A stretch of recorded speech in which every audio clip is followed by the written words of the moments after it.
कुछ गहमा गहमी का माहौल अब जो है वोटिंग के बाद शुरू हुआ है साहब, क्या पूरा मामला था? मतलब वोट पोल करने से पहले जैसे ही उन्होंने अपने एजेंट को वोट दिखाया और उसके बाद वो घूमे तो उसी टाइम ऐतराज कर दिया और सारे एजेंटों ने उस टाइम ऐतराज किया। कार्तिक शर्मा के जो एजेंट थे उन्होंने भी और स्वयं कार्तिक शर्मा ने भी, कृष्ण पवार ने भी और कृष्ण पवार के एजेंट ने भी, उस चारों ने एकदम खड़े गए ये कहा कि भी उन्होंने जो गोपनीयता थी वो भंग कर दी और हमारा इसके ऊपर ऐतराज है। तमाम मुद्दे के ऊपर कांग्रेस का एक डेलीगेशन भी जो वो आज मिलने के लिए जा रहा है कांग्रेस चुनाव आयोग की तरफ। दोनों साइड की बात सुनो, दोनों उस वीडियो को देखेंगे और अगर कहीं खामी है तो जो शिकायत करता है उस खामी को इंगित करेगा कि देखिए साहब ये खामी है, और जिसके खिलाफ है तो वो ये इंगित करेगा कि साहब इसका तो अर्थ ही नहीं है। ये दोनों अपनी अपनी बात रखेंगे। बिश्नोई बहुत बड़ा जो है सबसे बड़ा रहस्य अपने आप में बने हुए थे। कुलदीप बिश्नोई सबसे पहले आकर के यहाँ पर वोटिंग करके उनके चुनाव के समय भी कुछ ना कुछ गहमा-गहमी और इस तरह का माहौल बना था। मुझे ऐसा लगा वहाँ कि जब उन्होंने वोट पोल करके वो आए तो उनके एजेंट ने ऐतराज किया था, लेकिन जो चुनाव को देख रहे थे राजेंद्र नंदा जी ने उन्होंने कहा कि वोट दिखाना इसकी जिम्मेदारी है क्योंकि आपकी पार्टी से, लेकिन वोट किसको दे। और राज कुंडू जनप्रतिनिधि हैं और आज जो है क्योंकि एक विधायक के पास एक सबसे बड़ा मौका होता है राज्यसभा के चुनाव में, लेकिन आज जो है उन्होंने वोटिंग तक नहीं आए, उन्होंने जरूरी नहीं समझा। इसका क्या निष्कर्ष निकलता? वो इसलिए मैंने कहा था क्योंकि आजकल बलराज कुंडू जी भी वो महम के विधायक बन के रहना नहीं चाहते, बल्कि वो पूरे स्टेट की पॉलिटिक्स करना चाहते। अगर वो ऐसी इच्छा रखते हैं, मान लीजिए स्टेट की पॉलिटिक्स करना चाहते हैं, तो ऐसी स्थिति में वो वहाँ वोट कांग्रेस को नहीं दे सकते और इसलिए उन्होंने कांग्रेस को। राज्यसभा चुनाव में बीजेपी पार्टी के चुनाव एजेंट और प्रदेश के वरिष्ठ मंत्री शिक्षा मंत्री मेरे साथ में हैं कंवरपाल गुर्जर साहब। इनसे बात करेंगे राज्यसभा चुनाव का जो आज पूरा प्रोसेस रहा है वो किस तरीके से रहा और कुछ विवाद जो अब सामने आ रहे हैं वो क्या विवाद हैं। कुछ गहमा गहमी का माहौल अब जो है वोटिंग के बाद शुरू हुआ है साहब, क्या पूरा मामला बता? नहीं, वोटिंग के बाद नहीं शुरू हुआ, वोटिंग से पहले ही शुरू हो गया। जैसे ही वोटिंग शुरू हुई और भारत भूषण बत्रा जी ने अपना वोट पोल किया तो उसके ने वोट पोल करने से पहले जैसे ही उन्होंने अपने एजेंट को वोट दिखाया और उसके बाद वो घूमे तो उसी टाइम ऐतराज कर दिया और सारे एजेंटों ने उस टाइम ऐतराज किया। कार्तिक शर्मा के जो एजेंट थे उन्होंने भी और स्वयं कार्तिक शर्मा ने भी, कृष्ण पवार ने भी और कृष्ण पवार के एजेंट ने भी, उस चारों ने एकदम खड़े गए ये कहा कि भी उन्होंने जो गोपनीयता थी वो भंग कर दी इसकी और हमारा इसके ऊपर ऐतराज है। तो वो सारा का सारा देखा गया। उसके बाद श्रीमती किरण चौधरी वोट देने के लिए आई और जब श्रीमती किरण चौधरी ने वोट दी तब भी ऐसे ही चारों लोगों ने एकदम खड़े कहा कि इन्होंने गोपनीयता को भंग कर दिया और इसलिए हमारा इस पर ऐतराज है।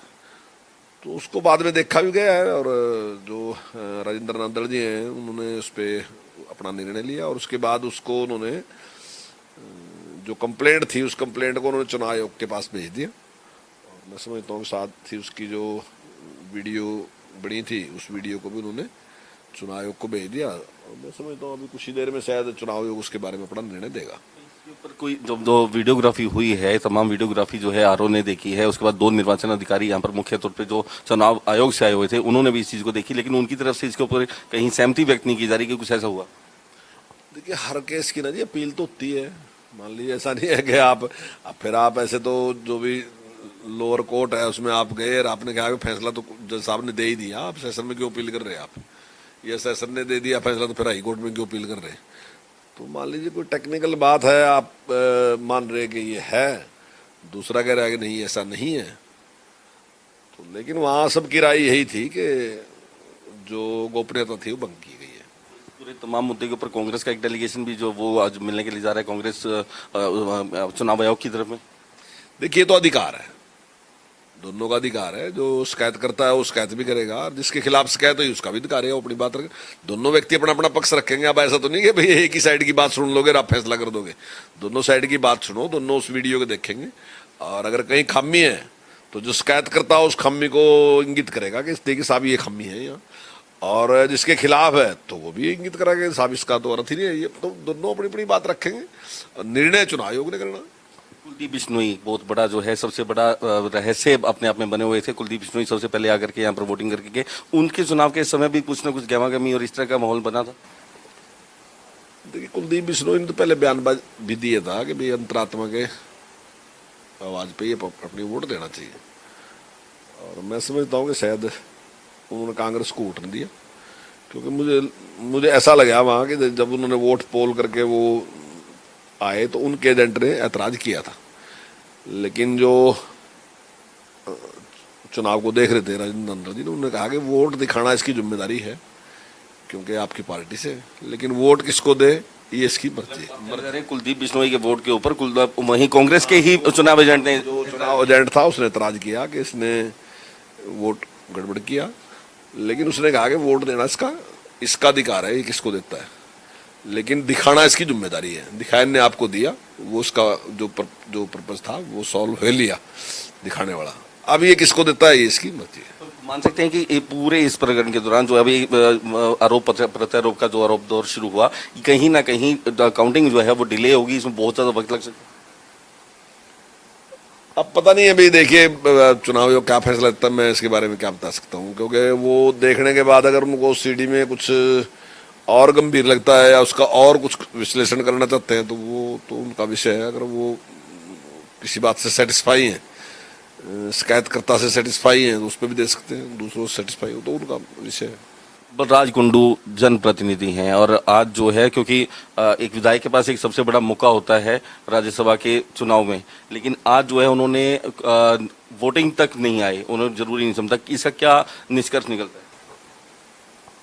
देखिए मैं तो ये मानता हूँ कि पहले तो वोट देना ही चाहिए, क्योंकि हम जनप्रतिनिधि हैं और लाखों लोग हमें चुन के भेजते हैं, लेकिन कई बार स्ट्रेटेजी भी होती है, अब उसके बारे में तो वही बता सकते हैं।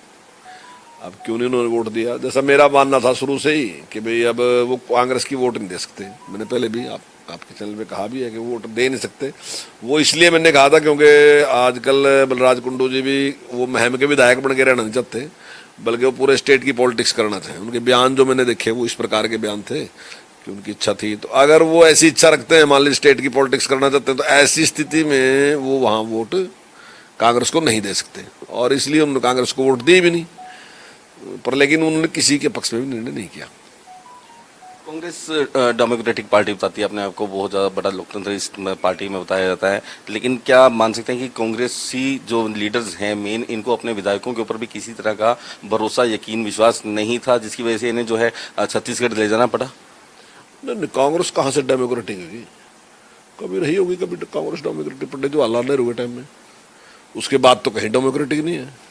जो आदमी अपना अध्यक्ष नहीं बना सकते, डेमोक्रेटिक है कि वो हल्कों का अध्यक्ष नहीं बना सकते, जिले का अध्यक्ष नहीं बना सकते, वो विस्पारसी है सारा का सारा, प्रदेश का अध्यक्ष, राष्ट्र का अध्यक्ष, जिसका चुनाव डेमोक्रेटिक तो ये है कि भाई आप नीचे से लोगों की राय के साथ बढ़ाते चलेंगे। जैसे हमारे यहाँ है कि भाई बूथ का अध्यक्ष बनेगा, बूथ के अध्यक्ष के बाद मंडल का अध्यक्ष बनेगा, मंडल के अध्यक्ष के बाद जिले का अध्यक्ष बनेगा, जिले के अध्यक्ष के बाद स्टेट का बनेगा, स्टेट के बाद प्रदेश का, राष्ट्र का बनेगा।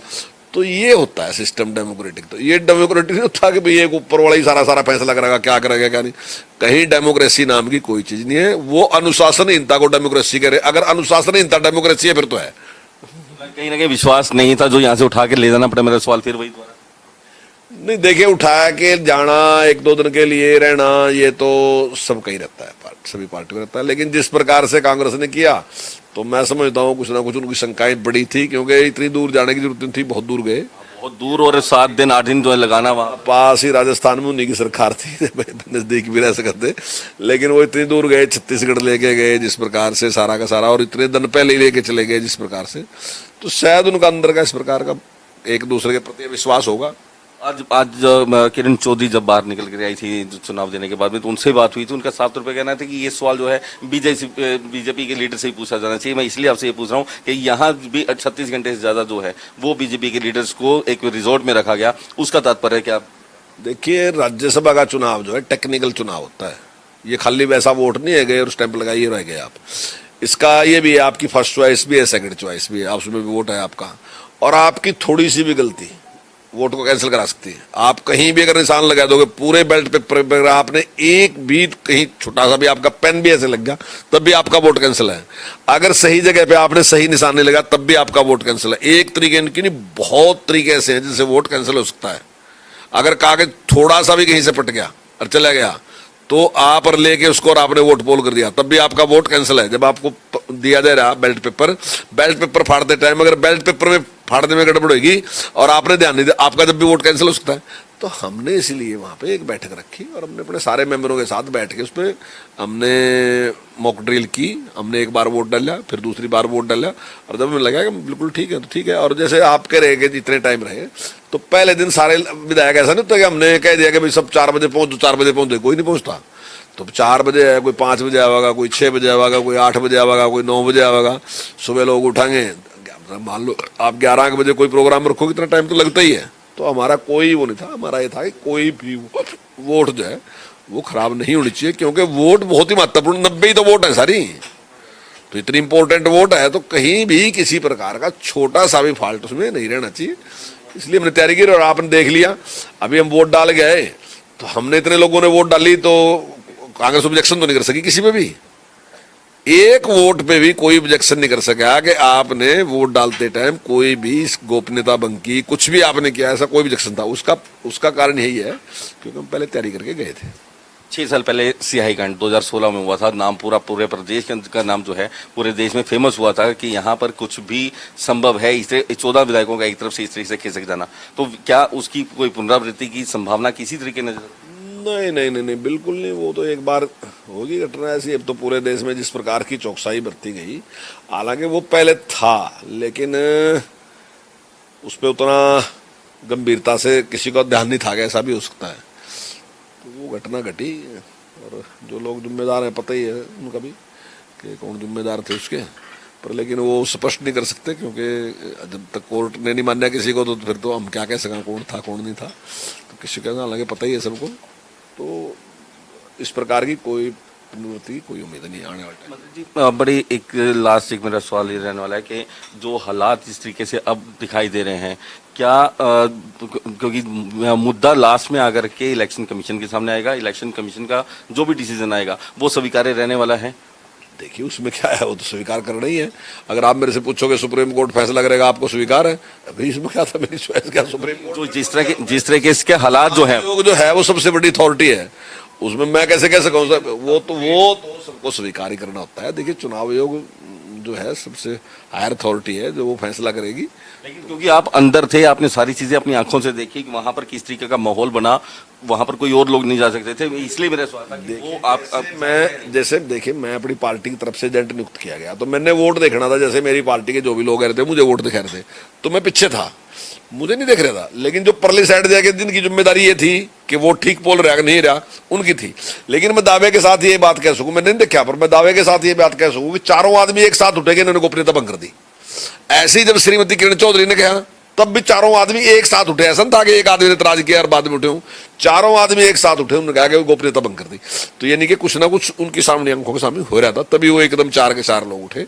नहीं तो मैं तो इसी साइड में था जहां देखने वाले थे, जैसा जहां कांग्रेस का था वहीं मैं भी था, तो साइड में सारे लोग बैठे थे। तो ये मेरे साथ में थे कंवरपाल गुर्जर साहब, चुनाव के एजेंट थे, बिल्कुल मौके पे वो मौजूद लोग जहां कहीं किसी को जाने की इजाजत नहीं थी। स्पष्ट रूप से जो आंखों से देखा वो एक एक पल का जो है ब्यौरा वो बता रहे थे। और कहीं ना कहीं इस चीज में कोई संदेह नहीं किया जा सकता कि 4 लोग एक ही वक्त पे उठ करके किसी बात पे एतराज जताएं। और निश्चित रूप से कुछ ऐसा अंदर हुआ जिसके ऊपर अब जो है अब काउंटिंग के वक्त पे एतराज जताया गया है। मामला जो है चुनाव आयोग को दिया गया है, मामले की जांच चल रही है और इस मामले में जो माना जा रहा है कि देर लग सकती है, देर रात तक कहीं काउंटिंग होगी और देर रात में ही इसका कहीं परिणाम निकल पाएगा। कैमरामैन सुनील के साथ सुनील सदाना, न्यूज़ ओनली, चंडीगढ़।